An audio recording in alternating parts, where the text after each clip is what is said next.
We're having a look at one of my Fuchsia Bolivianas that I grew from seed earlier this year.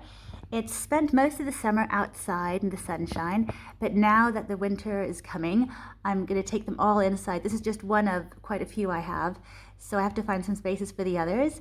I'm going to treat them like regular houseplants. These guys are really tender. I do have other fuchsias out in the garden that are really hardy, and they just stay out all winter. They go really dormant. They actually also lose all their leaves, all their flowers, everything, and become little bright brown sort of dry sticks.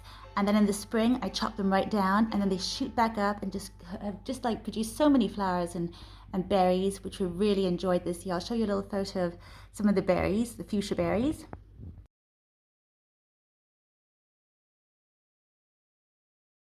So we've really been loving fuchsia berries this year, and that's actually the reason I'm growing these guys here, the Bolivian variety, because in Bolivia they actually sell fuchsia berries, this kind here, this cultivar, as a commercial crop. And they're really supposed to be tasty and figgy and a bit kiwi-ish, a bit like maybe a bit of citric notes. I'm not really sure, citrusy notes. So I'm really looking forward to trying them and seeing for myself what they actually taste of. But I've read a few reviews and they just sound so delicious. So yeah, that's why I'm growing these guys here, and I'll have to keep them inside because unlike the really hardy ones I have outdoors, these ones will just die if they get too much of a frost.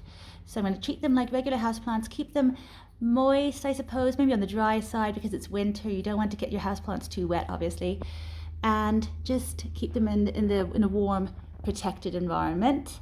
And hopefully they'll do well, and I can take them outside in the summer again and just hopefully have lots of flowers. So I'm really looking forward to that, and of course I'll keep you updated.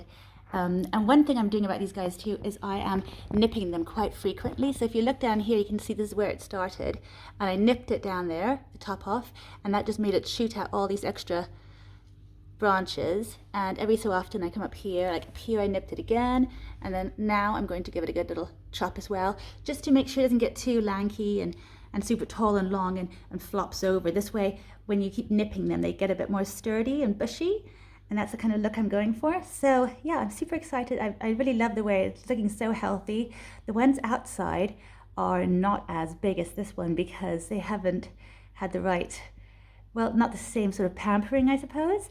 They're outside and it's getting a bit cold now, so I'm going to take them all in really soon and get them all set up in their own little windowsills. And we'll see how it goes, and I'll keep you updated. And I'll see you next time. Bye for now.